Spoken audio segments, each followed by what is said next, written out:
And then let's see what happens. And then it should pop back up. So now you're live again. Am I live? Pop out chat. Let's see what happens. So now you're up again. Okay. But nobody's here. Everybody's in the other dimension. One was ended, so hopefully they see. Everybody's in the other dimension. I don't know why it cut out. Oh, somebody made back. Yeah, we don't know what happened. It just completely shut down and then just dropped us offline. So I don't even know where I was at. I was talking about Tom Collenborn at the time, I think. But Tom knew a lot of stuff and place names and stuff. And then I started discovering when you're reading something about the histories, you'd find people's names. Modern day Don. Where the mariachi regalia, or is that a thing of the past? They do. You've seen them. Don's Gibbs, and I'm trying to think. I've seen 4 or 5 different ones. I've never worn the regalia, the whole outfit. I've wore the sombrero. Well, you weren't there, were you? Work the magic, please.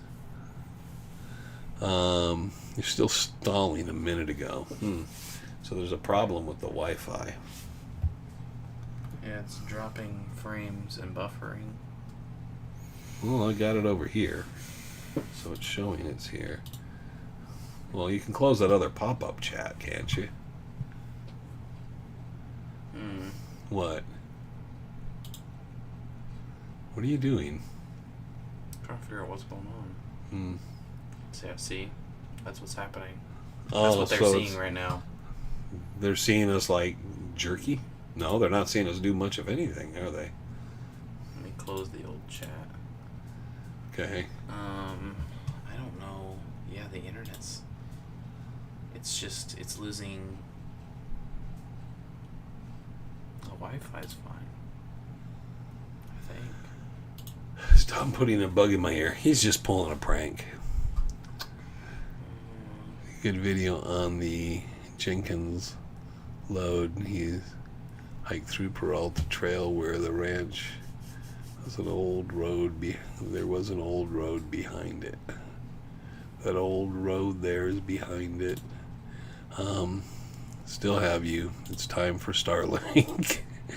Audio is okay, but video's stuttering. Ola. Hey, Dallas. How's it going? Audio is solid. You're in and out of times. Well, it's, sunspots and a glitch. It's this thing right here. It's this thing that dropped frames. Yeah. See, it's...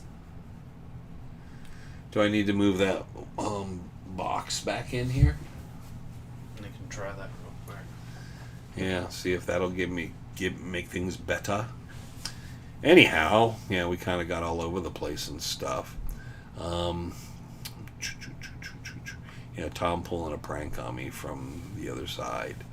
But we were, if you're reading stuff and you don't know the older place names, it can throw you off. You'll just breeze by stuff, and then you won't understand, that's the reason for that name or whatnot. What? Part of it wasn't even on.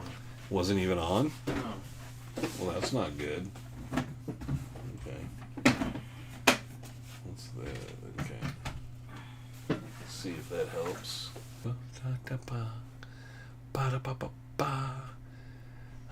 Still on here. Darn bugs. Is it coming on? It's on. And what does it say up here? It's still doing really this. Bad. Still really bad. Yeah, but it looks like the Wi-Fi is fine. Okay, so that's. I wonder if it's just something upload happening. to YouTube thing or something. Because I don't know. It's been a while since we've had that kind of a problem. It's back up. Well, let's let it share with everybody with our IT problems. No, it's back down again. Yeah, that's what I'm saying. It's going up and down. Server output.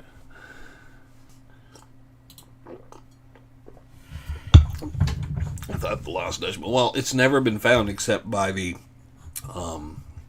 700 or 800 people that claim to have found it in pretty much about 700-800 different places.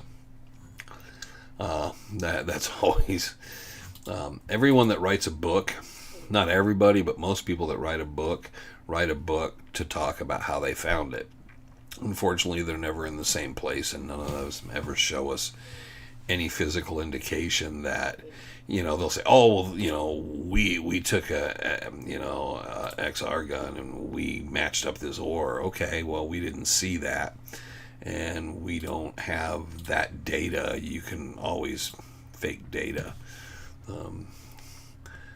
It's weird because I'm moving over here on the right, and then on the left I jump.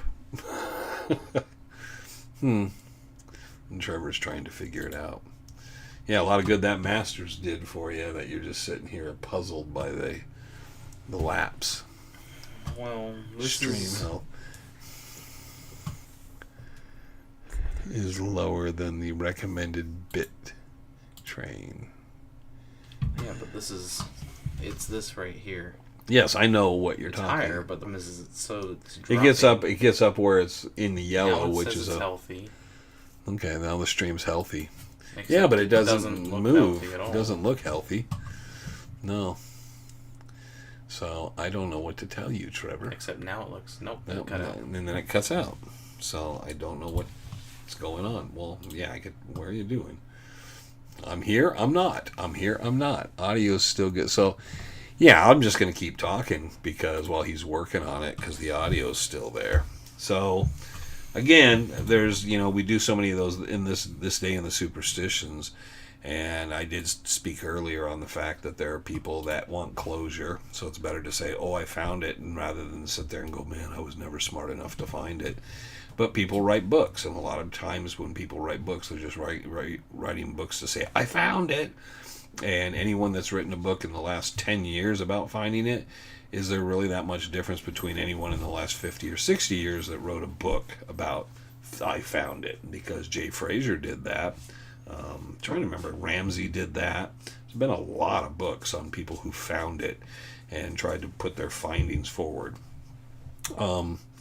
Actual photographs of a vein and showing the actual gold and certain things would be more satisfying to most of us, but somehow the documentation is more about manipulation of historical records at times, like what I'll tell you and what I'll leave out. So some people think it's good and some people think it's not. So maybe some people only receive information. Jump. Okay, anyways. So, Trev, you look like Lowell George. Now, I understand that, and I know who Little Feet is. Trevor's never going to quite understand that. Nope. He might go look it up. He looks like chubby-faced Ed Sheeran. A little. Well, I would take it. He's got money. Chicks dig him. Any luck on finding any paintings good leads? That was something we were supposed to get into, and we didn't get it back out to because we have 4 or 5 maps to DeGrazia's paintings, and we know the specific area, and there's a specific thing I'm looking for, and I thought we're going to nail it now because once we find that specific thing, I've got most of the stuff deciphered, and we just never got out there and got down there. That was part of that deal. I'm very, very loyal to a partnership to a fault. And if someone says we're doing this and we've walked lock and step doing something for a certain period of time, I'm not going to go off and do my own thing and just say, well, fuck them. So I kind of was like, where Frank didn't want to get out and do stuff for a while, I had to sit there and cool my heels. So we went out and I researched and I just kind of, okay, you ready? You ready? You ready? So it was kind of something of that. So keeping up with the chat is tough because Trevor keeps switching it on and off as he piddles through this. Yes, we've returned. No idea why, it's just the problems. So, but that's that. So yes, a lot of people think they've found the lost Dutchman mine. And I don't have a problem with anyone thinks they found it. The funny thing is, most of them that have found it also will have a discussion on looking for it in some manner or fashion. And some people have found it or are out there still looking, so it kind of makes you wonder. That's kind of hard to go with. I get if you have some good spots and you can't prove anything, but I had someone that found it, and it was a mine had it, and about 4 feet high, and I was like, that is not a description or anything even remotely like that. I don't know. What are you doing? When someone reaches down in front of me, it kind of spooks me.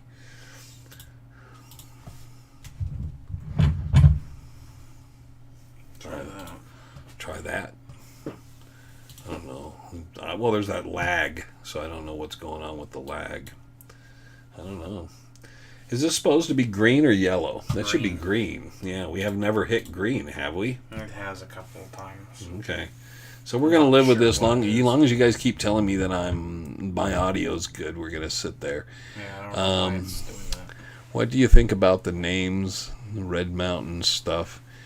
That was Ramsey's thing. He wrote a book on it. Of course, he also is he in prison or out of prison in Australia or whatever happened with him? There was some weird stuff with him. That was Ramsey's thing, Red Mountain, and that whole thing. Randy and I got interested, and I went out. I got someone to take me out there so that I could kind of... I told them, I said, I'm not looking to say this is the Lost Dutchman or, back this guy's book.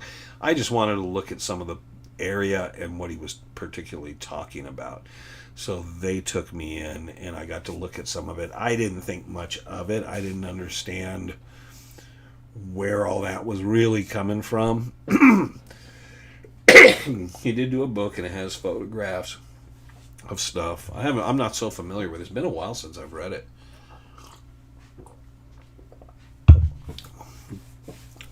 So me and Frank will be back out.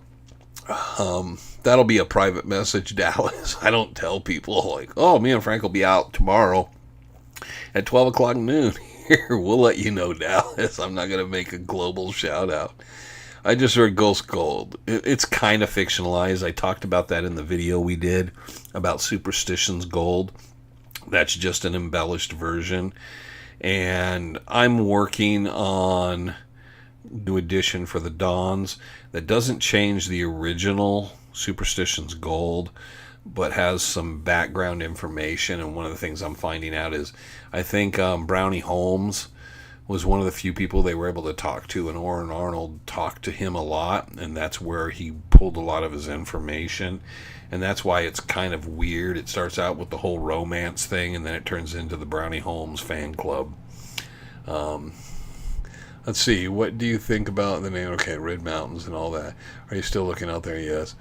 Ghost Gold, when are you, Frank, going out? I told you, Dallas. I bet is either Wi-Fi or it's not Wi-Fi or Windows update, because everything else seems fine. I'm green now, man. I'm freaking banging green. Whatever it was resolved itself. I don't think Trevor. It must have been. Well, no, it went back to yellow. So never mind. And now it's into red. Damn. Yeah, it's, I'm watching it, and it's spiking and going up and down, so I don't know. Guys, just let me know that I'm still there, at least in the audio land. I'm still young, love going to the mountains. The real treasure is the mountain. That's what we say when we don't find anything. The real treasure is in the people I've met in the mountains. Fuck them bastards. Favorite thing is reading a book and then going to the places in the book. So you can take any of the books from the 40s, 50s, 60s, 70s, and then going to places where they were, and just looking around and and sometimes it's the photographs, because I like going to places, and even in my head sometimes they look so different, but looking at things from the point of view of how much they've changed. This is a weird thing too. My mouse is moving by itself. Ghosts in the Machine. I feel like I let some people down, not able to get back out there in the winter. Nobody's ever let down. Things happen. I don't feel let down that we didn't get out as much as we should have this winter. I got out plenty, and there's a lot I should have gotten done that I didn't get done. Practiced his message, so it must have been secret stuff. You can do anyone down, Bob. I thought I was watching Max Headroom for a second. Okay, now Dallas is back. So he did the one thing in code, then he took it back, and I didn't catch the code. If someone found Walt's mine, do you think it's mine? It has gold in it. There would be gold in it still. There's mines that have been mined out, and you can still find traces of gold. One of the things Schutz did on a number of mines out there that have been kind of basically played out, but he still would take assays in them, because you can follow the assay, and then knowing that the vein could reappear or something can start. Just because the vein seems to have played out doesn't mean it would never. A lot of guys would blast in further and see if the vein picks up again. When would Waltz travel to Mexico to meet with Peraltas? It has to be between his time of filing on the Big Rebel and the General Grant, after the gross load in Prescott, and before settling down in his property, probably in Phoenix. So it's probably sometime in 1866, 1867, and then by 1868 he's here. So if he's anywhere, and you got to remember, southern Arizona up into that time still could be thought of as was Mexico. So it was when Waltz arrived, it was just, they were making the purchase and changing things. So prior just to his arrival, which was 1864, 1865, everything in the south was Mexico. Do you think the real mine is out there untouched? I would say the chances are about 80%. Now, has someone run across something? People could have. Did people, here's another thing. Did someone run into something like the Cochera open pit, or the Dutchman, or one of the Peralta mines, one of the areas of the Peralta's mine, and just not know what they were into? And then when they messed with it, the next person comes in and says, well, that can't be that, because there's something, it's been changed. I don't know. It's really difficult, and I've made my opinion on a number of things. Let me get to this next. Books by Mitch Wade. I liked Mitch. I wasn't big on his Bigfoot thing. He really got into the Bigfoot, and I was amused by it. But Mitch tried to hook up and connect with me and Randy a number of times. He was really into the area by Fish Creek and Horse Mesa. We were out that way. He would have loved the TV show, us being out there so much, because we were going to do more Horse Mason stuff in season 2. That was one of the things. Some of Mitch's stuff was going to pop up in that. I have a bunch of Mitch's books. I have his newsletters and different things. Mitch found a lot of really interesting things back in that area, Horse Mesa and Fish Creek. So, but I never really knew the guy. And then I think he had some health issues. And then next thing I know is Randy and I never worked it out with him, because I know he really wanted to get us out there with him. And we both had went up to Horse Mesa, but not without Mitch, to kind of look, because you want to know what this guy's kind of about. And that was kind of the thing, is like, what is this guy all about? And I kind of liked him. I know he'd had a crew, and most of the guys, they weren't doing much. And then he just kind of fell out. I don't know if it was a health thing or whatever. We didn't hear from him, and then he popped up with the Bigfoot stuff, and then he passed away. What's with this coin Sal got made? I have not acquired any, but I saw 2 of them. There was 2 different kinds. There was a silver Centennial coin, and there was a silver Centennial coin and a gold Centennial coin made. They say Veni Vidi Vici. Well, actually, they say Veni Vidi Vici on the backside with 3 V's and the number 3. And then the other side, it says commemorative Lost Dutchman Centennial, and it has a picture of the Dutchman. I got to get a hold of Sal and talk to him about it, because I don't know how many he minted. I weighed them. The gold one is way significantly heavier than the silver one, so I don't know how much gold is in the gold one. So I'm going to drill down that a bit with Sal, because I don't even know how many were minted, and where he got his gold. Silver is much easier, and who stamped those. So I don't know where they came from. I know nothing. When I heard about it, I was like, huh. And then I started to inquire, and Sal's probably going to be off work here in a bit and be home. So tonight I'll probably talk to Salvador and ask him, and then try to translate and decipher what he's talking about. So that'll take some work. Does Randy still have his notes on the profile map? He had a bunch of material on that. And it went into a storage room, and he's never been able to relocate it. He doesn't know if he lost it in one of the storage rooms at one point, or if he just hasn't run back into it. It was a bunch of stuff. It's on, and Greg Davis has it. Here's the trouble. Here's a big problem. Greg Davis has all the material from what I call Peter Esposito's Lost Dutchman forum. Greg copied almost everything there and has it before people were editing and deleting stuff. So Greg has those original things, but he did them by every week, stuff and all. So it's really hard when you're trying to find a subject, if you don't know exactly when he posted it, it's hard to find it. And I've went through it a bunch of times, and I've never been able to find that thread. And I don't think Peter would have. I used the Wayback Machine. That doesn't give you any of it. It was a number of pages, and I know Randy started posting it, and he posted it was all his findings, and it was pictures and documents, and it was very, very interesting, and made me turn my head and change my mind. And then I even followed up some of his research, and was kind of swung me a different direction. But I found it very interesting, and I don't think most people were very supportive of it, because here's one problem in the Lost Dutchman community, and we know this from stone map guys, the Peralta stone maps, the profile map, and a number of different things. People don't like to find a path and hit a dead end, and they've been following bullshit. It's hard to reset and say, oh man, that was, God, I just wasted all my time on that. I've never cared about that. I just want the truth. So it doesn't matter what happens when I see something. If something comes up and I go, oh God, really, man, that really sucks.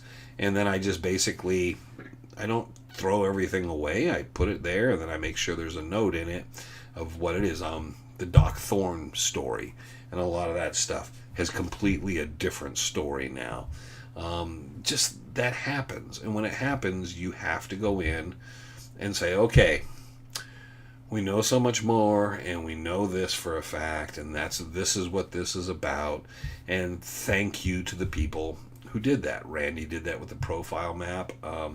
Gary Hanna and Larry Hanna, Gary Cundiff, really started that role with the Peralta Stones and Travis Tomlinson, which was awesome of them. They got so much grief. So many people hated on them for that.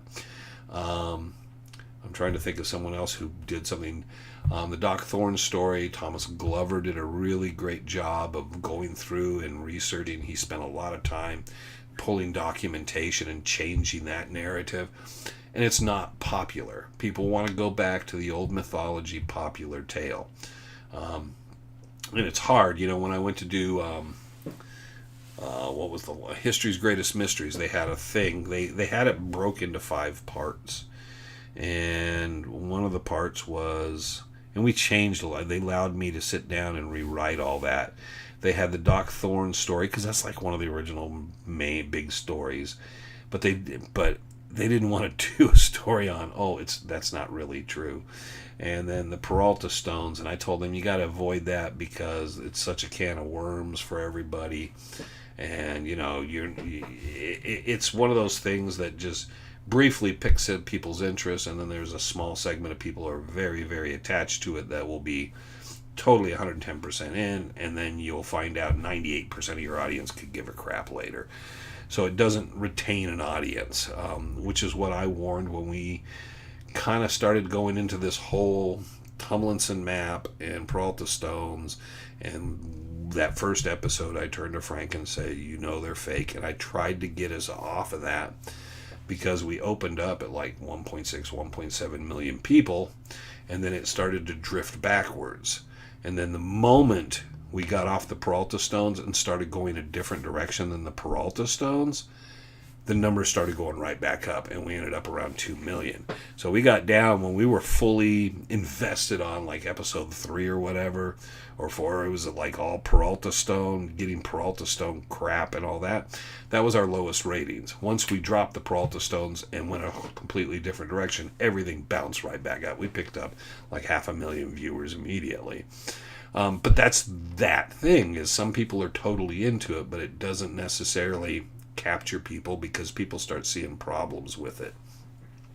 And it's when you're in the Dutch hunting community, you don't see those numbers as much because it's a much more niche, smaller community. So you're not seeing a huge change of like, oh, the stone map guys. Well, if they leave, it's a huge difference in Dutch hunting and treasure hunting, because if none of those guys, anybody that has any fundamental belief in anything to do with the Peralta stone maps, it's a huge number there. But when it's just an open audience, it's a completely different thing. So I think, they're bad luck. Well, they've been bad luck for a few people. Hit several dead ends treasure hunting here and there. Yeah, and that happens, but, are you going out in the summer at all? We got to plan something. I will let you know, Dallas, about the coins. I will let you know. But, yeah, we're going to try it. We got a couple things for the summer planned, and I'm going to keep those to myself because I don't want to ever encourage anyone else to be out in the summer heat and so forth. I work outside in the sunlight every day. I'm generally more heat tolerant, and I've had my problems. So as I get older, it's a little more problematic for me. But I definitely don't ever want to encourage people to think they're a badass or I'll be fine, and what happens to people. Because I've had a couple bad calls myself, and I made it without any assistance, any help, or anything. But I also realize I'm something like a camel, and I realize that doesn't work for everybody else. So I don't want to encourage people to go out in the summer. So I will probably, even if we film stuff, you won't see it till next fall, when I can kind of like keep it from, we might go out and film chasing legends in the desert, because I do like to do a couple out in the fresh air. We haven't done that for a while. It's nice to sit there and and stuff while Trevor's fiddling with cameras. Drink to Bob Ward. But I don't believe anything's bad luck. You create your own bad luck, and you call it bad luck. Things just happen. It's just random chance. You roll dice, they come up whatever they're going to come up.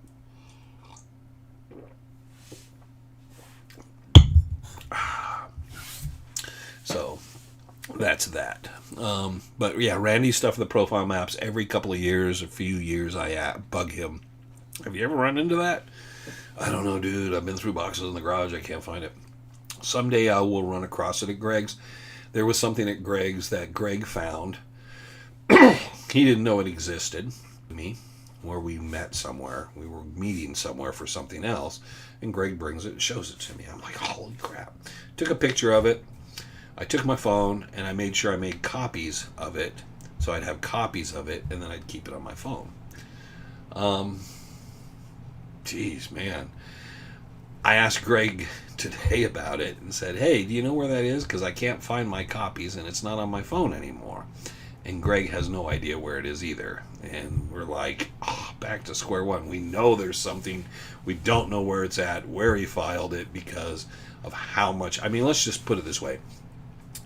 There's 12 to 15 file cabinets of 4 to 5 drawers of just the Dawn stuff with boxes. What is there, about 10, 12 file cabinets of Dutchman stuff that are 4 or 5 drawers. Then there's all the collections in the notebooks and stuff, and the photograph collections, which are not in those file cabinets. They're in separate. There's all the newspaper articles that are in sections. It's rows and rows and rows of stuff. It's like a library. Well, it basically is. So there's so many places it could be. It could be in a box. It could have been on a table, or he could have set it down somewhere, and it's just piled because there's always new things coming in, and you're setting things on top of things. I've found things that Greg had that he set down on something else, and he couldn't figure it out, and I found it. A good example is Brownie Holmes' affidavit. Greg needed it for something. I'm trying to remember what it was. And Greg was tearing the place apart. Vitamin D to death. So Greg finally told me, hey, do you know where I filed this? And I'm like, so now I know where it is because he specifically did it in a certain way and then made sure I was very clear on it, so both of us know where exactly it is. But he has multiple filing cabinets for different things around the room, and he had it under something we wouldn't have expected to look for it. So it took us a long time before I said, how about? And then he went, oh, and then Greg found it, and he made copies, and I made a copy for me, and I got a copy, and then he made a copy, and then we made a copy and put it in a file. But then we put a copy in the old one, too, in case we forgot, and went back to that one. So the original's in a specific place. But we realized the problem of, if Greg just knows and Greg forgets, then nobody else knows, and people will go over there, take something out, and accidentally put it in the wrong file. It does happen, because there's so much you're going through. So we came up with what we thought was a better solution. The same thing happened with, there was a picture of John Cochera, and it's used in books. It's always the same picture of him kneeling down in the dirt with like a bandana on his head and no shirt on. And I was going through a bunch of files, and I'm sitting on the floor, and I going through this stuff, and I find this envelope. And I am very meticulous about going through material, so I pulled what was in the envelope out and took it out, and I found several pictures of John Cochera, that one of like a series, and there was the negatives. And I was like, oh, that's pretty cool. It didn't have anything written on the envelope, nothing. And I'm like, oh, okay. I put it all back in there. A month or 2, 3 months later, Greg was asking, hey, have you ever run across the John Cochera stuff? A picture of John Cochera, because they wanted it for something. I don't know who wanted it, for a publication or something. And I said, yeah, I ran into that. And he said, where? And I said, somewhere down that aisle. Because I knew I was sitting on the floor when I did it, so it's one of the bottom 2 drawers. But other than that, I couldn't tell him where it was. I had no idea. I said it wasn't in a file for John Cochera. I wasn't looking up John Cochera. It was just this envelope, and it had to be someone associated with him or who took the picture. I said, I have no idea, Greg. It was just a plain letter envelope, and it had the negatives and that stuff in it. That's been 6, 7, 8 years ago. We still have not found it. And possibly a file on all of Frank's useful tips. Treasure hunting is 99% research. I think it's 50-50. It doesn't suck getting older. Older is, okay, here, I'm going to make a point. We should always feel, and I don't like using this word because it has a religious connotation to it, and I don't like that, but we should always feel blessed to be older, because there's so many people who are not. There are friends, family, and people who do not make it as far. Each one of us, as we make it further, for whatever physical ailment, the wisdom we gain, and what we've learned in life, it's a privilege to have the strokes and be incapacitated sometimes to a certain degree.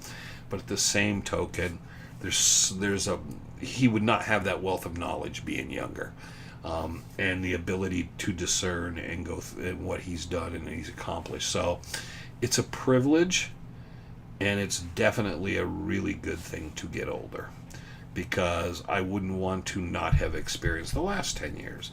And the next 10, hopefully 10, 20 years of my life, I hope to experience that and look back and say, yeah, the hip really sucks. My knee won't keep me up, but... So, yes, definitely look at it, not glass half full. Look at it as glass full. Wherever you're at, you got there. And the cool thing is you have a history to reflect on and to use moving forward. If someone came out of state, I don't know, because, I would say anybody came from out of state for a first visit, do Fremont Saddle, do the Weaver's Needle Overlook. If you really want to stay a night, maybe go down into Pinion Camp at the base of Weaver's Needle for a day and come back out. I would also say Garden Valley's a good one, or Second Water. All those are really nice. They're not going to tear you up or rip you apart, but they're going to give you a very real feel of the superstitions without going through bull pass or going through cardiac or a lot of the bushwhacking and stuff. Get a feel, get an idea what the mountains are like, and because there's people go in the mountains and go like, okay, this is not my thing, and that's good. It's one of those trips. They're beautiful trips. Angel Springs is really nice. It's a bit longer, but yeah, Angel Springs is a really nice just to go camping there. Beautiful going through the canyon and stuff out there. So yeah, do one of those, like, do one that's simple, easy, and those are all good overnights. Garden Valley's burned out, but it's still nice, and there's a lot of history and stuff going through there and back in there, and it's an easy one. Have you... And always get Jack Carlson and Elizabeth Stewart's book. That's a great one. Don't bite off too much. Go for the easiest stuff and build your... Have you read Recollections of the Impossible? I've read both of Mick's books. I got both of Mick McPherson's books. What was the other one? I can't remember what the other one... He has 2 books. I'm going to get up and look at it because we're almost done. What are they? Where are they? Crap, I know I got them both. Recollections, where are they? There's 2 of them.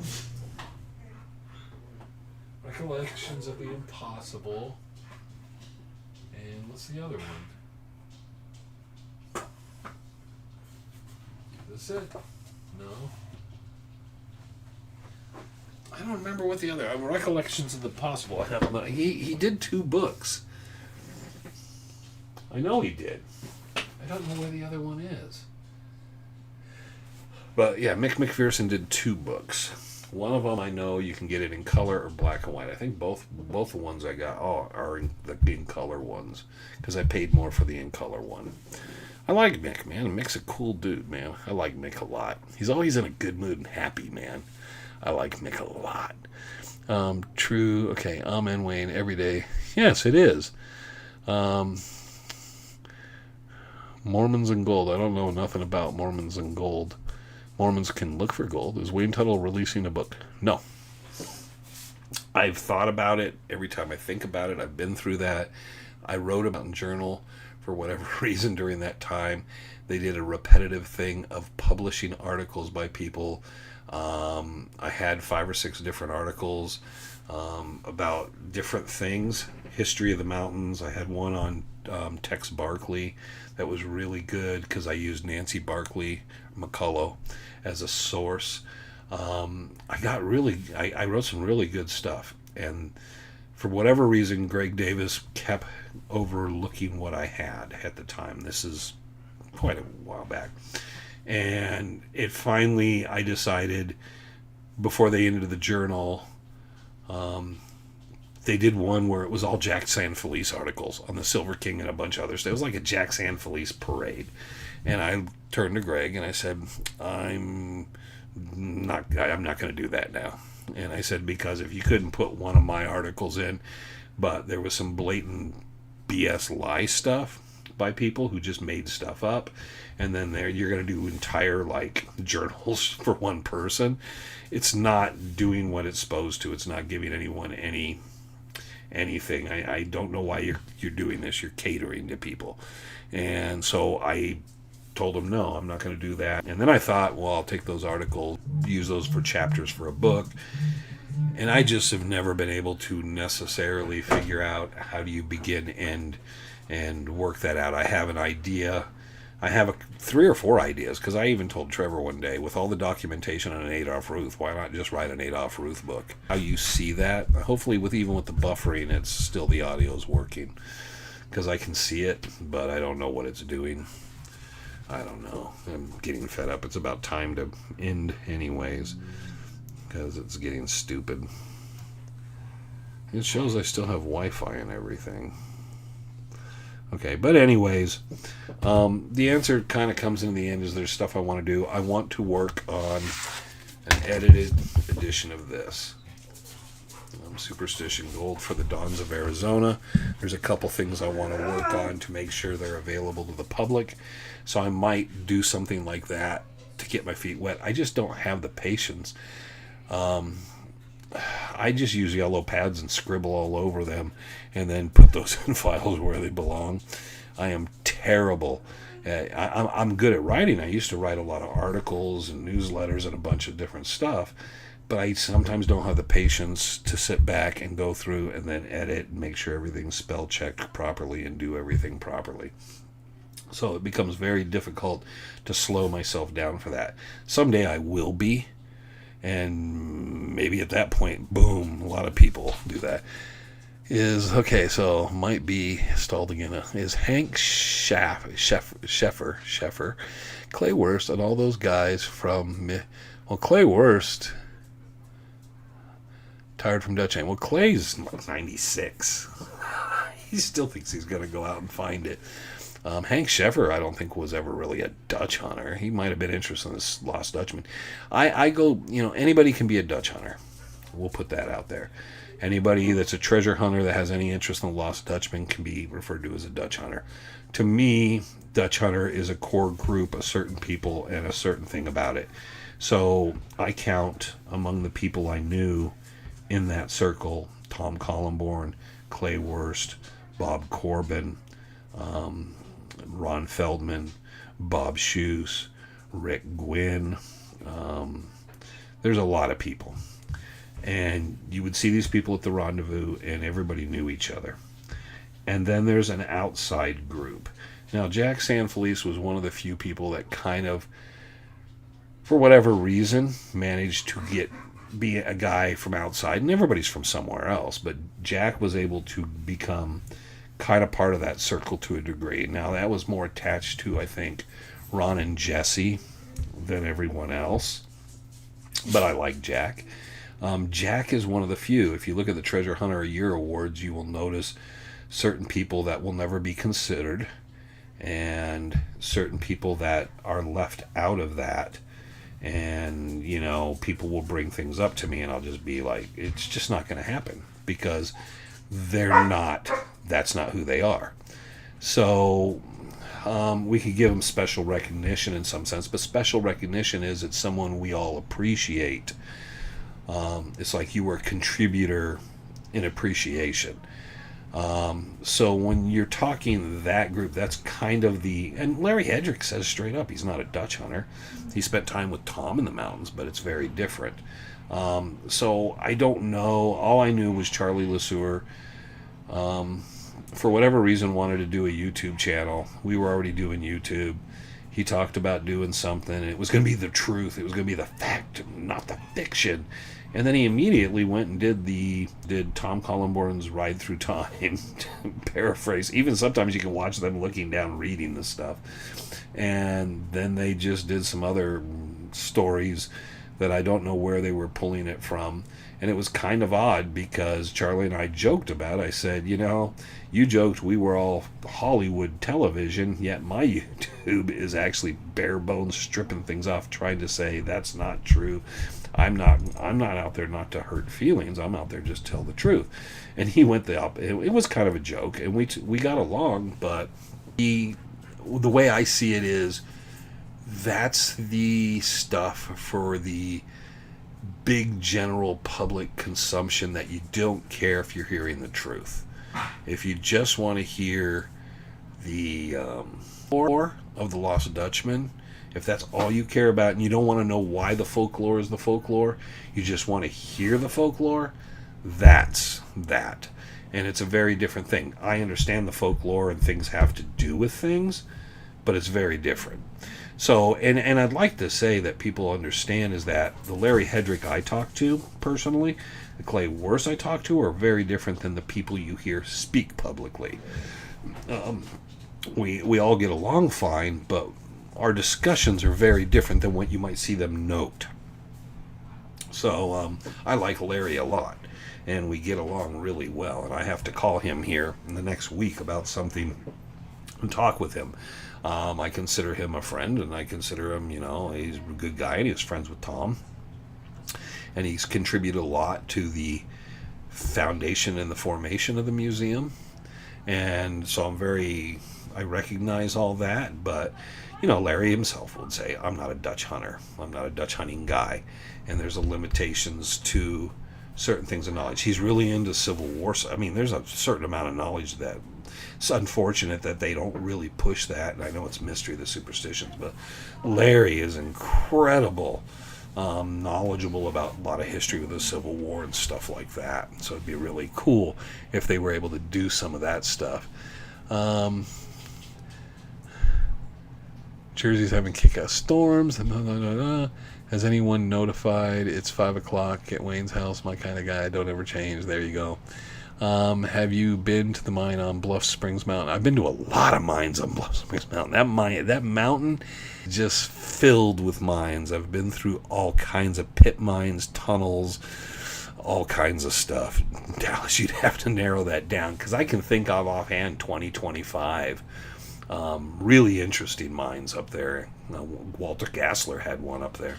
There's a lot of stuff on Bluff Springs. Those who can play, those who can't teach. And then you might be talking about the LDM for Linesby out by Williams Camp. I don't know. I don't even know. There's also the one that's below it that Charlie Williams or Adam Stewart staked a claim on. That was below, and that Linesby tried to intercept the vein on that. That's a rat hole. Gilbert is in the house. Gilbert's in the house. We're about ready to go, Gilbert, because unfortunately it's grocery day and time for dinner here soon. Thank you, Wayne, for sticking it out today. I don't like to stick it out, man. See, okay. Yep, I'll see Dallas, and I'll see Larry, and I'll see Kim. And I might even drag Frank out. That David Jones guy seemed pretty good job filling in. I don't know. I don't know David Jones very well at all. That's all I'll say. I don't think I've said 10 words to him the whole of the time. So I don't, I talked with Charlie. I didn't know Hank. I had his book, and for whatever it's worth and all, but yeah, I didn't have anything, for all the close relationship with Dutch hunters and people at the Rendezvous. I don't think I ever saw Charlie at the Rendezvous. Hank never was down there that I know of, any of that. Jack San Felice came out, and he was a guest speaker and stuff. So it's very, you have to understand there's a difference. And it's not my friends, your friends, these friends. It's like there is a Dutch hunting community, and there are guys that hang out at the museum and talk about it, and it's very different. Very, very different spectrums. So the guys that spend the time in the mountains, it's sorted out very quickly. If you're a person that BS's about spending time in the mountains, or you're trying to make things up and you don't spend serious time in the mountains, you will be figured out fast. And people just kind of they're not going to beat you up or anything. There's no hazing. It's just kind of So it's like, I don't need to sit there. Someone who thinks they know it all, I can't have a discussion with them if they think they know it all, but I know they've not spent any time in the mountains. It's very different.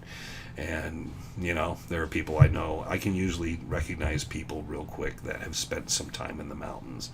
And the people that haven't, that like to be open about it, man, I never will be able to spend that kind of time in the mountains like you guys. And they start asking questions, and they listen. So thank you, Glenn. No, Glenn, thank you for, always catching those shorts. And Dallas, Walker's Big Adventures, and Gilbert joined us at the end there, and Ed was in there. And like I said, I don't want to always sound like I'm trashing certain people, but there's different Kool-Aid for different people. Some people like beer, some people like this and that and other things. Play the damn guitars. I meant to earlier today, and I did. I kind of ended up doing something else, and then I realized it was almost time to do this, and I got to do that tomorrow if I don't get to it tonight. I don't know if I'll get to it tonight, but there's something I've been wanting to do on the Telecaster, but I got to do it loud. And that's not always popular sometimes when I get loud, but it's sometimes got to get loud. But anyway, so I hope nobody misinterpreted what I was saying differently earlier otherwise. I mean, I am the person that specifically made sure that Larry Hedrick received a special recognition plaque from the Treasure Hunter of the Year Awards. I was there when Jack received his Year Award I'm the one that invited Jack to speak at so many rendezvous and stuff. So don't get something wrong from that. If people do, fuck them. But it's just there are differences in sources. If you come to the rendezvous and you see that certain circle, and as it pairs down, it's not an exclusive club. The exclusivity of the club is the time and experience and understanding, and you become a changed person, and you can't pretend that. Clay and I have had a lot of discussions about that certain things happen, and there's change that happens, and you can't pretend that, and you can fake it, but the moment you try to act like it, we can tell if you're faking it. And it's just best to relax, learn, and spend time. And not everybody has that. Not everybody can commit like other people have. I would never say, and people have said recently, was about the video or Inside Edition thing where it was Tom Collenborn, Clay Wurst, Ed Buckwitz, I think Ron Feldman might have been in that. And people were like, oh, you're a giant, you should have been on that. No, I don't belong with that group, man. That's like Mount Rushmore guys, man. I'm not there. Maybe someday I will be, because all those guys will be gone, and I'll just be telling stories. Someday Trevor will be there telling stories about them and me and other people. But I don't consider myself anywhere near the graces of a number of other people, because they've had too much. Ron Feldman's been out there since he was a kid, literally, a teenager. And I can't qualify that experience. Like, I got that kind of experience or that time in the mountains. He worked in Crazy Jake's camp. He was friends and worked with, Chuck Ayler, Brian Lickman, man. The people that Brian Lickman, Al Moreau, Chuck Ayler, Crazy Jake and stuff. The things that these gentlemen have done, I can't even touch that. So I'm in awe of them, and that's why they receive awards, because I look at them and go, I get that entirely. And they're very important people to me for what they've accomplished and they've done. And I give them a nod of respect always for that. I am not that guy. I'm trailing behind. I'm the younger guy that's getting older, and I've accumulated a lot. And thank you for people who think I deserve that, but I do not deserve that. I don't deserve the same flowers that a lot of those guys get, because they've earned those flowers time and time again. So that being said and done, I'm going to get out of here, because shit, for all I know, I'm not even live anymore, because nobody's posted, so I'm probably just talking to myself. I did this really nice end cap for a change, and it's super nice, and I hope it shows up, but it probably doesn't, because it probably dropped off and it's ended, and I'm like just sitting here. That really sucks. Anyways, thank you everybody for joining us. We will be back next week. Hopefully we will be streaming harder and bigger and badder and better than ever. There you go. Did Crazy Jake ever scam Bob Ward? I'm sure he tried. Bob might have scammed him back, and Chuck Crawford somehow won out in the middle of it all. That would be a card game, wouldn't it? Shit. How many aces were in that deck? I've watched for a long time, Wayne. For some reason, I've seen your video on the Bark Notes, and that info was surely amazing thing. Well, thank you. No, and that's the main thing for my channel. What we try to do is, if you're into this stuff, you're going to learn more deeper things about it, and I will try to peel back layers on it and not just give you a cool story. We do cool stories, we talk, but I always try to research and look into them and find something different. So cheers to you and Greg. I did nothing to do with Dallas. I was just the driver. I drove them, I paid bills, and then they did all the work. I just paid for crap and drove. So, yeah, kudos to them, man. So if you see that stuff on Facebook, like it for them. Tell them congrats, because all three of them, man, awesome kids. That being said and done, I will see everybody around. I'll get back to you, Dallas, and talk to you. I'm going to talk to Sal, and then I'll get a hold of you and let you know I know what was Sal. Everybody have a great weekend and an even better Monday, and starting into next week, catch Chasing Legends every time we show up and pull out there, and we will talk to you later. Have a good one, and